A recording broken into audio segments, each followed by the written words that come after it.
वाली सी छोरिया गेहूं जैसी गोरिया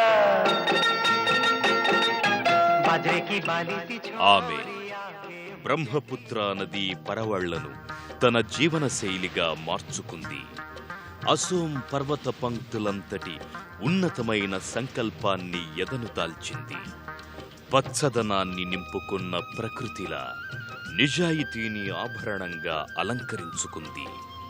తేయాకు తోటల ఘుమఘుమలు, బిహు నృత్యాల పదసవ్వడులు, భూపెన్ గీతాల సౌరభాలు చిరకాలం ఆ నేలపై వర్ధిల్లాలని వాంఛించింది. తీవ్రవాద హోమంలో ఆరని అగ్నిజ్వాలగా అస్సాం కాకూడదని సుందర స్వప్నాలను కంది. తుపాకి మోతలు, మందుపాతరలు, మానవ బాంబుల విధ్వంసాలు లేని ప్రశాంతత తన తల్లి మోముపై చిగురులు వేయాలని తప్పించింది. అందుకు కలం పట్టడమే కాదు, కార్యాచరణకు నడుం కట్టింది. శాంతి కపోతాలను ఎగురవేసింది. అక్షరాలతో అద్భుతాలను సృష్టించింది. ఆమె జ్ఞానపీఠ్ అవార్డు గ్రహీత, ఈశాన్య రాష్ట్రాల గుండె చప్పుడు డాక్టర్ ఇందిరా గోస్వామి. 1942 నవంబర్ 14 గౌహతిలో ఓ సంపన్న వైష్ణవ కుటుంబంలో ఇందిరా గోస్వామి పుట్టింది. ఆ బిడ్డ జాతకాన్ని చూసిన జ్యోతిష్యుడు ఈ పిల్ల అశుభ సూచకంగా ఉంది, 2 ముక్కలుగా విరిచి నదిలో పడేయమని తల్లిదండ్రులకు సలహా ఇచ్చాడు. కాని ఆ తల్లి అందుకు నిరాకరించింది. ఎన్ని అశుభాలైనా ఎదుర్కొంటానంది. అయితే ఆ పాప అశుభం కాకపోగా పెరిగి పెద్దవుతూ ఇంటికే ఒక ఆభరణంగా వెలగసాగింది. దీనితో కుటుంబ సభ్యులంతా ఆ బాలికను మామోనీగా పిలవసాగారు. మామోనీ అంటే అస్సామీ భాషలో తల్లి నగ అని అర్థం. అసలు దేశంలోనే అతి సుందర ప్రాంతం అస్సాం. ఆ నేలపై బ్రహ్మపుత్ర నది పరవళ్లు, నది పక్కనే గౌహతి నగరం, దానికి ఎదురుగా గోరంగ ద్వీపం, అక్కడి నీలిరంగు పర్వతాలు, వనాల మధ్య అరుణకాంతులీనే స్వప్తవర్ణాల జలాలు, అందులో శివపార్వతులు నృత్యం చేస్తుంటారని ప్రజల విశ్వాసం. అలాంటి వాతావరణంలో నిత్యం మధుర సంగీత నృత్యాలతో శోభిల్లే వైష్ణవ మఠంలో ఇందిరా గోస్వామి బాల్యం మధురంగా గడిచింది. ఎటు చూసినా సాహితీ వాతావరణం, కవిగోష్ఠులు, చైతన్య ప్రభు గీతాలు. ఆ వాతావరణం ఆ బాలికపై ఎంతో ప్రభావాన్ని చూపింది. When I was studying in Pine Mountలో చదువుతున్నప్పుడు స్కూల్లో బైబిల్ క్లాసులు చెప్పేవాళ్లు. హిందువులు, ముస్లింలు ఆ క్లాసులకు వెళ్లేవాళ్లు కాదు. మా నాన్న బైబిల్ ప్రాముఖ్యత నాకు వివరించడంతో ఆ క్లాసులకు వెళ్లాను. ఒకరోజు నేను విన్న బైబిల్ పాఠాన్ని బొమ్మలుగా వేశాను. మా టీచర్ వాటిని చూసి స్కూల్లోని అందరు విద్యార్థులకు చూపించి నా గురించి గొప్పగా చెప్పారు. నన్ను పిలిచి నీవు గొప్ప రచయితవి లేదా చిత్రకారునివి అవుతావని చెప్పారు. వాళ్ళు చెప్పినట్లే నేను రచయితనయ్యాను. ఇందిర తాత ఒక మఠాధికారి, ధర్మగురువు, విశాలమైన భూక్షేత్రాలకు అధిపతి. ఇంట్లో 5-6 ఏనుగులు, వాటిని మేపే పనివారు, శుభ్రం చేసేవారు, మావటివాళ్లు, నౌకర్లు, చాకర్లతో ఇల్లంతా సందడిగా ఉండేది. సహజంగానే ఆ పాప ఏనుగులతో ఆడుకోవడానికి ఎంతో ఇష్టపడేది. ఓసారి తానాడుకుంటున్న ఏనుగు తోకపై ఉన్న వెంట్రుకలను ఆకతాయితనంగా పీకింది. ఆ ఏనుగు పిచ్చెత్తినట్లు పరుగులు తీసింది. ఆ తొక్కిసలాటలో ఓ గ్రామస్థుడు మరణించాడు. చివరకు ఆ ఏనుగుని తుపాకీతో కాల్చి చంపాల్సి వచ్చింది. ఈ సంఘటన 13 ఏళ్ల ఇందిర మనసులో చెరగని ముద్ర వేసింది. ఆ సంఘటన ఆధారంగా ఓ కథ రాసింది. ఆ కథను పత్రికా సంపాదకుడైన కీర్తి హజారికా చదివి ఇందిరను సాహితీ రంగం వైపు ప్రోత్సహించారు. పైగా ఆమె మొదటి రచనే ఎంతో పేరుని తెచ్చిపెట్టింది. అనేక భాషల్లోకి అనువాదమయ్యింది. I had no knowledge about Assamese. I have to learn everything from the beginning. ఆంగ్ల మాధ్యమంలో చదవటం వల్ల నాకు అస్సామీ భాష అంతగా వచ్చేది కాదు. అయితే అస్సామీ భాషను పూర్తిగా నేర్చుకుని ఆ భాషలో రచనలు చేయాలనుకున్నాను. దైనిక్ అహం పత్రిక సంపాదకుడు కీర్తి హజారిక నా రచనలు చూసి నన్ను అభినందించేవారు. తమ పత్రిక కోసం కథలు, కథనాలు రాయమని కోరేవారు. నేను అనేక సామాజిక అంశాలను వివరంగా కథల రూపంలో రాసి పంపేదాన్ని. Newspaper called Dainik Aham. Now he wanted me to write some stories for him. Dainik అహం అత్యధిక సర్క్యులేషన్ ఉన్న పేపర్ కావడంతో తక్కువ సమయంలోనే నాకెంతో పేరు ప్రఖ్యాతలొచ్చాయి. మొదట్లో నా ఏనుగుపై రాసిన కథను చూసి కీర్తి హజారిక నువ్వు భవిష్యత్తులో గొప్ప రచయితవి అవుతావు అని ఆశీర్వదించారు. అదే నిజమైంది. He predicted that you will be a great writer one day if you go on writing. గౌహతిలోని కాటన్ కాలేజీలో అస్సామీ సాహిత్యంలో ఇందిరా గోస్వామి డిగ్రీ పూర్తి చేసింది. ఆ వయసులో ఆమెకున్న పరిమిత జ్ఞానంతోనే అనేక కథలు రాసింది.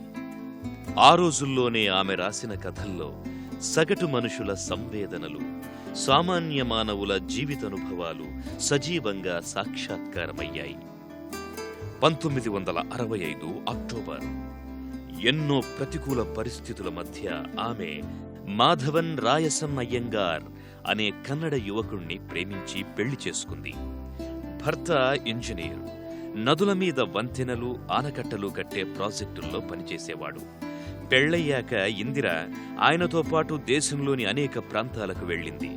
అక్కడి ప్రజల జీవితాలను, ఆచార వ్యవహారాలను సునిశితంగా గమనించింది. 1967లో ఇందిర భర్త జమ్మూ కాశ్మీర్లోని ప్రాజెక్టు పనులు చేపట్టాల్సి వచ్చింది. దంపతులిద్దరూ ఆ ప్రాజెక్టు వద్దకు తమ మకాం మార్చారు. సరిగ్గా ఆ సమయంలోనే ఇందిర తండ్రి మరణించాడు. దాన్ని ఆమె జీర్ణించుకోలేకపోయింది. అంతేకాకుండా ప్రాజెక్టు పనులు పర్యవేక్షించడానికి జీపులో వెళ్తున్న మాధవన్ ప్రమాదానికి ప్రాణాలు కోల్పోయాడు.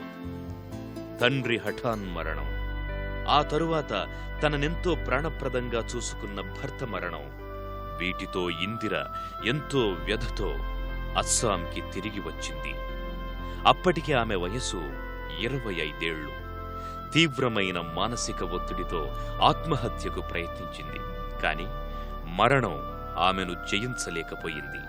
కొంతకాలం పాటు తీవ్రమైన నిర్వేదానికి, మానసిక క్షోభకు లోనైన ఇందిర తేరుకుని మళ్లీ రచనా వ్యాసంగం వైపు దృష్టి పెట్టింది. ఆత్మహత్యా ప్రయత్నాల నుండి, ఆ ఆలోచనల నుండి బయటపడడానికే ఆమె ఆధాలిఖా దస్తావేజ్ పేరిట తన ఆత్మకథను రాయడం ప్రారంభించింది. ఆత్మకథ రాసే నాటికి అస్సామీ సాహిత్య జగత్తులో ఇందిరకు చెప్పుకోదగ్గ పేరు లేనేలేదు. ఆమె కలం నుంచి కేవలం కొన్ని కథలు మాత్రమే వెలువడ్డాయి. తన దుర్భర జీవన విషాదాన్ని ఉద్వేగభరితంగా ఇందిరా గోస్వామి తన ఆత్మకథలో ఒలికించింది. కన్నీళ్లలో కలాన్ని ముంచి ఆవేదనకు అక్షర రూపమిచ్చింది. అంతే, అస్సామీ ప్రజలు ఒక్కసారిగా చలించిపోయారు. నేపాలీ, మలయాళం, బెంగాలీ తదితర భారతీయ భాషల్లోకి అనువదించబడింది. హిందీలో ఇది జిందగీ కోయి సౌదా నహీ అనే పేరుతో వెలువడింది. ఇంగ్లీష్లో అన్ఫినిష్డ్ ఆటోబయోగ్రఫీగా ప్రచురితమయ్యింది. దాంతో ఆమెకు భారతీయ సాహిత్యంలోనే కాకుండా పాశ్చాత్య ప్రపంచంలో కూడా సముచిత గౌరవం, గుర్తింపు లభించాయి. ఇక అప్పట్నుంచి ఆమెకు శ్వాస, ధ్యాస, ఊరడింపు సాహిత్యమే అయింది. రచన ద్వారా నేను తీవ్రమైన సంక్షోభం నుంచి, సంతాపం నుంచి బయటపడటం ఒక చమత్కారమనే చెప్పాలి. నా కలమే నన్ను కాపాడింది, కొత్త జీవితాన్నిచ్చింది. ఇందిర భర్త మరణానంతరం అస్సాంలోని గోల్పరా సైనిక్ స్కూల్లో టీచర్గా పనిచేసింది. తరువాత ఆ ఉద్యోగాన్ని వదిలి అస్సాం ప్రభుత్వ ఫెలోషిప్ పైన పీహెచ్డీ చేయడానికి బృందావన్ వెళ్ళింది. అక్కడ మాధవ కందలి రామాయణం, తులసీ రామాయణాలపై తులనాత్మక అధ్యయనాన్ని ప్రారంభించింది. అందుకోసం ఆమె అక్కడే ఒక దేవాలయంలో తన ధర్మగురువుతో పాటు నివసించసాగింది.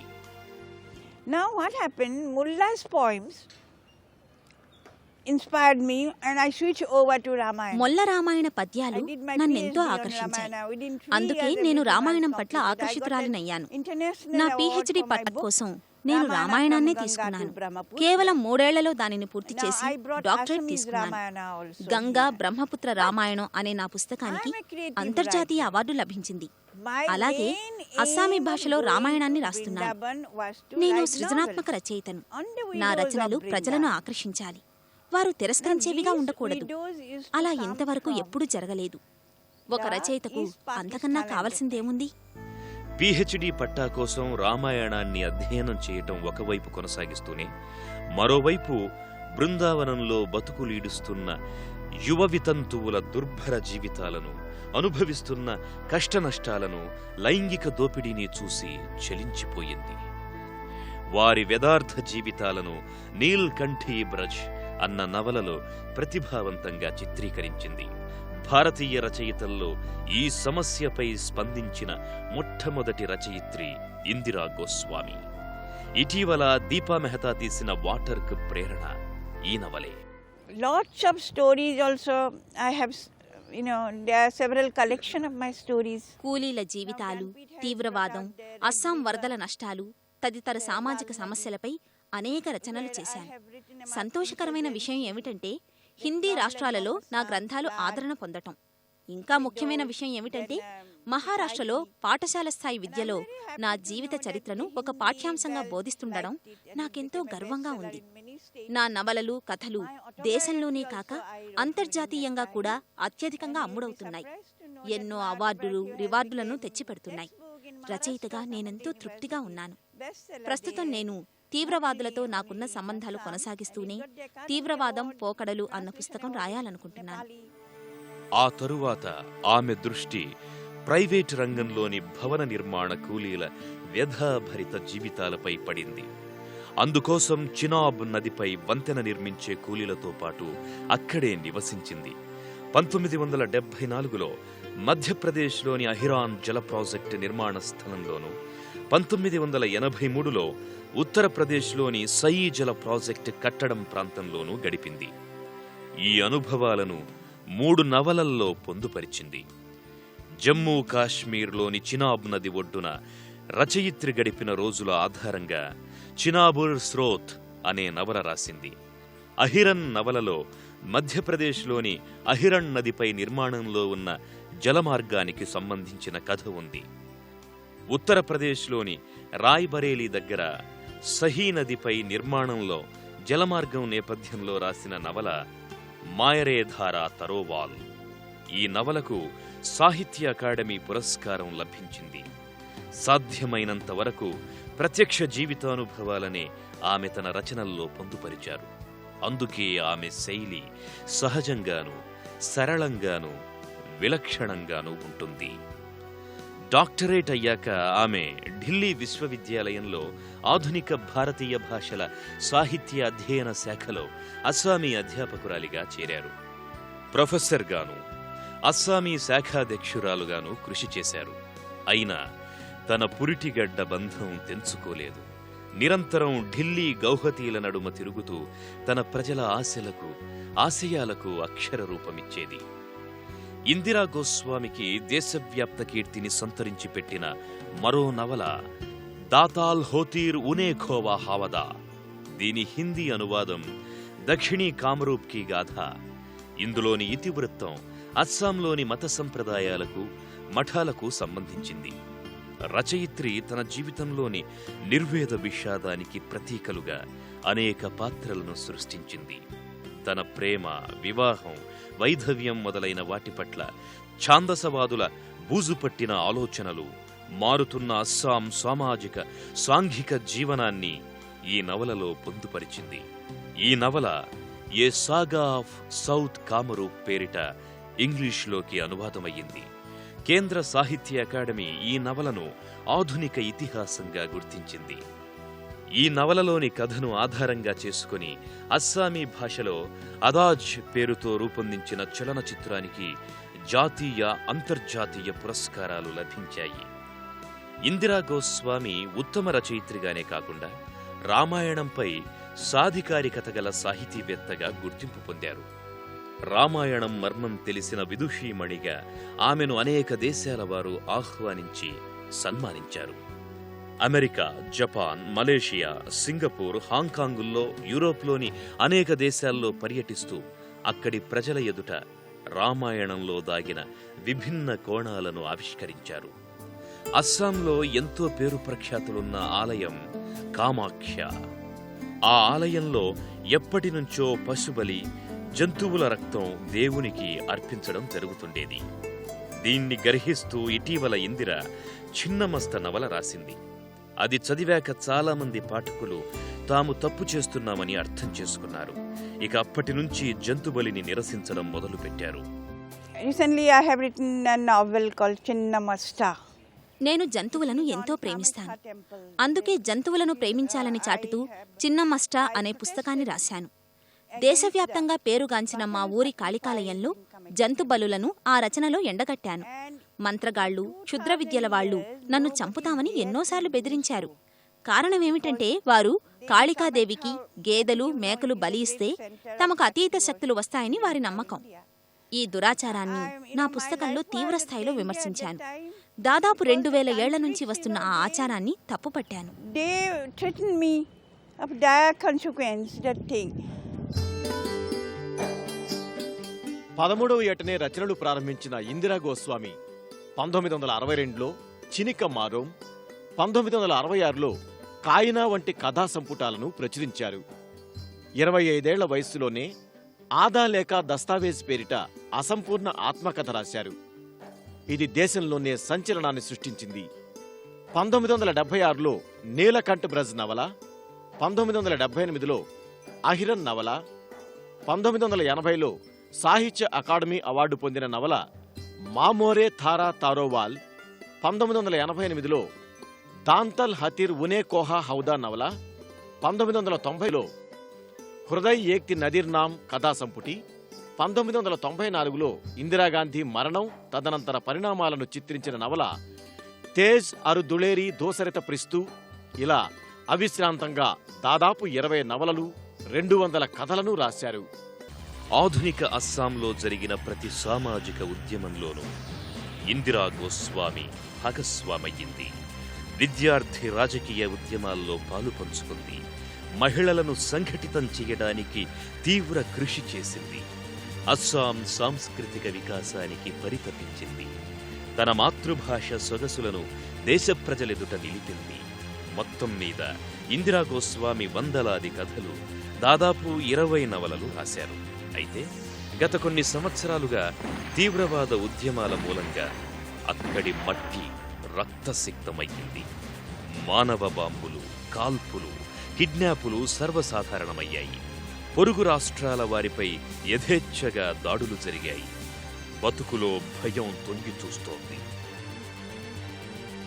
దీంతో అస్సాం తీవ్రవాదుల ఆంతర్యాన్ని అర్థం చేసుకోవాలని, వాళ్లను గురించిన బలమైన రచన చెయ్యాలన్న కోరిక ఆమెలో తలెత్తింది. సరిగ్గా ఆ సమయంలోనే ఓ రోజు అస్సాంలోని ఒక మారుమూల గ్రామంలో జరిగిన బహిరంగ సభలో పాల్గొనడానికి ఇందిరా గోస్వామి వెళ్ళింది. సభను ఏర్పాటు చేసిన కార్యకర్తల్లో కొందరు ప్రత్యక్షంగానూ, మరికొందరు పరోక్షంగానూ తీవ్రవాద సంస్థ ఉల్ఫాతో సంబంధాలు కలిగి ఉన్నారని తెలుసుకుంది. A group came. కొంతమంది యువకులు నా దగ్గరకు వచ్చి, అమ్మా, మీరు డరంకు రావాలి, అక్కడ గిరిజన చిత్రకారుడు విష్ణురాభ స్మారకోపన్యాసం ఇవ్వాలి అని కోరారు. ఆయన గొప్ప గిరిజన కళాకారుడు. అయితే ఆ వచ్చిన కుర్రాళ్లు ఉల్ఫా అండర్ గ్రౌండ్ కార్యకర్తలని అక్కడికి వెళ్ళాక అర్థమైంది. వాళ్లు నా రచనలను మెచ్చుకున్నారు, నన్నెంతో అభిమానించారు. అలా నేను నాకు తెలియకుండానే ఉల్ఫా హీరోలను కలిశాను. They used to respect me a lot. వెంటనే వారితో మాట్లాడి వాళ్ల అభిప్రాయాలను, లక్ష్యాలను తెలుసుకుంది. అస్సాం మళ్లీ సుఖశాంతులతో వికసించాలి, నేను నా జీవన విషాదం నుండి బయటపడినట్లే నా నేల తల్లి ఈ రక్తపాత సంక్షోభం నుంచి బయటపడాలి. దీనికోసం కేవలం కలలు కనడం సరిపోదు, ఏదో ఒకటి చెయ్యాలని నిర్ణయించుకుంది. ఇకప్పట్నుంచి అదే జీవితం. ఉల్ఫా ఉగ్రవాదులను రకరకాల ప్రాంతాలకెళ్లి కలుసుకోవడం, జైల్లో నిర్బంధించబడ్డ నేతలతో చర్చించడం, వారి ఉద్యమ సానుభూతిపరులతో వేదికలను పంచుకోవడం చేసింది.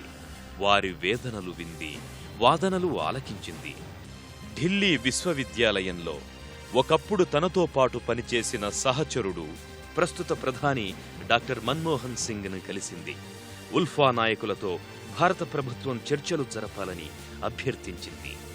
అయితే 2004 డిసెంబర్లో ప్రధానమంత్రి కార్యాలయం చేసిన శాంతి ప్రతిపాదనలను ఉల్ఫా నాయకులు తిరస్కరించారు.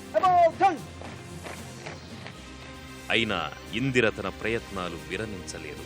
ప్రధానమంత్రి డాక్టర్ మన్మోహన్ సింగ్ అస్సాం నుంచి రాజ్యసభకు ప్రాతినిధ్యం వహిస్తున్నారు. అక్కడి ప్రజల సమస్యలను అర్థం చేసుకుంటున్నారు. వాటిని పరిష్కరించడానికి, అస్సాంలో శాంతిని నెలకొల్పడానికి అతడు సిద్ధంగా ఉన్నాడన్న సందేశాన్ని డాక్టర్ ఇందిరా గోస్వామి అనేక దఫాలుగా ఉల్ఫా నాయకులకు తెలియచేసింది.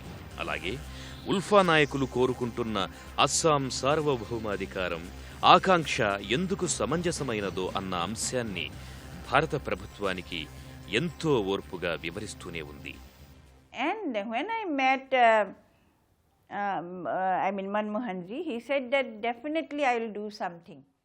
అస్సాంలో 10,000 మంది ఎన్కౌంటర్లో చనిపోయారు. 30,000 మంది గాయపడ్డారు. అంతేకాకుండా ఎంతో మంది పౌరులు పోలీసు దాడుల్లో మరణించారు. ఎంతో మందిని జైల్లో పెట్టారు.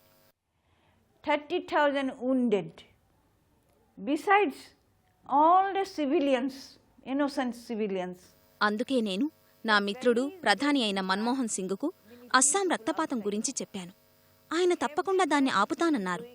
అదే సమయంలో ఉల్ఫా యువకులను ఎలాంటి జాతి విద్రోహక పనులు చెయ్యరాదని హెచ్చరించాను. ప్రతి జనవరి 26న ఎన్నో సంఘటనలు చోటు చేసుకునేవి. కానీ ఈ జనవరి 26న మరి నా అప్పీల్ వల్లో లేక ఉల్ఫా ఆలోచనా ధోరణి మారిందో కానీ ఏ ఒక్క దుస్సంఘటన జరగలేదు. Or it is their own strategy. ఆమె ప్రయత్నాల ఫలితంగా ఉభయ పక్షాలు ఒక్కొక్క మెట్టు దిగొస్తున్నాయి.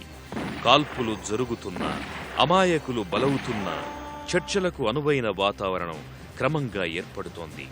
ఇరుపక్షాలు ఒకరి వాదనలను మరొకరు సహృదయపూర్వకంగా వినాలని, సామరస్యపూర్వకంగా సమస్యలను పరిష్కరించుకోవాలని స్వప్నిస్తున్న ఆశాజీవి ఇందిరా గోస్వామి. ఆమె సాహిత్య కృషికి గుర్తింపుగా ఎన్నో సంస్థలు అనేక సన్మానాలు, సత్కారాలతో గౌరవించాయి. 2000 సంవత్సరంలో భారతదేశపు అత్యున్నత సాహిత్య పురస్కారం జ్ఞానపీఠ్ ఆమెకు దక్కింది. ఈశాన్య రాష్ట్రాల ప్రజల హృదయావేదనలను ప్రపంచానికి అందించినందుకు ఆమెకు ఈ అపురూప గౌరవం లభించింది. అసోం అక్షరపుత్రి ఇందిరా గోస్వామికి 1983లో హమారే ధారా తర్వాల్ నవలకు సాహిత్య అకాడమీ అవార్డు లభించింది. 1988లో అస్సాం సాహిత్య సభ పురస్కారం దక్కింది. 1989లో భారత్ నిర్మాణ్ అవార్డ్, 1992లో ఉత్తరప్రదేశ్లోని హిందీ సంస్థాన్ వారి సౌహార్ద పురస్కారం, 1993లో కథా పురస్కారం, 1996 కమలకుమారి ఫౌండేషన్ వారి పురస్కారం లభించాయి. 1997లో ఆమె రాసిన దాతల్ హతీర్ ఉనే ఖోవా హవదా నవల ఆధారంగా తీసిన అదాజ్య సినిమాకి అంతర్జాతీయ జ్యూరీ అవార్డు వచ్చింది. అదే సంవత్సరం ఆమె పరిశోధనా గ్రంథమైన రామాయణ ఫ్రమ్ గంగా టు బ్రహ్మపుత్రకి అంతర్జాతీయ తులసి అవార్డు వచ్చింది. 2000 సంవత్సరంలో భారతదేశపు అత్యంత ఉన్నత గౌరవ పురస్కారం జ్ఞానపీఠ్ అవార్డు ఆమెను వరించింది. 2002లో ఆమెకు భారత ప్రభుత్వం పద్మశ్రీని ప్రకటించగా ఆ అవార్డుని ఆమె తిరస్కరించారు. ఇందిరా గోస్వామి ప్రతిభావంతురాలైన రచయిత్రి. అంతేకాదు, నిఖార్సైన మానవతావాది. పీడితుల, దుఃఖితుల, బాధాసర్పద్రష్టుల జీవితాలను అతి సన్నిహితంగా చూసింది, చలించింది. అట్టడుగు ప్రజల సంవేదనలతో, అనుభవాలతో మమేకమయ్యింది. తాను పుట్టి పెరిగిన నేలతల్లి సుఖశాంతులను త్రికరణ శుద్ధిగా ఆకాంక్షించింది. అస్సాం పల్లెల్లో శాంతి స్థాపితమయ్యే రోజొస్తుందని, తుపాకీ మోతలు ఆగిపోతాయని, ఆ నేలమీదే ఈశ్వరుడు ఆనందంతో, ఆహ్లాదంగా, అనంతంగా నృత్యం చేస్తూ ఉంటాడని కలలు కంది. నీలిరంగు పర్వతాల్లో, ఎర్రని నదిలోయలో తుపాకుల ధ్వనుల మాటున మూగబోయిన వేణువు మళ్లీ ధ్వనిస్తుందని, మధురమైన స్వరాలు, నృత్యభంగిమల లయధ్వని మరోసారి అక్కడ మనోహరంగా ప్రతిధ్వనిస్తుందని నమ్మింది. ఇది ఒక మహారచయిత్రి హృదయ స్పందన, జ్ఞానపీఠాన్ని అధిరోహించిన విదుషీమణి ఆత్మనివేదన.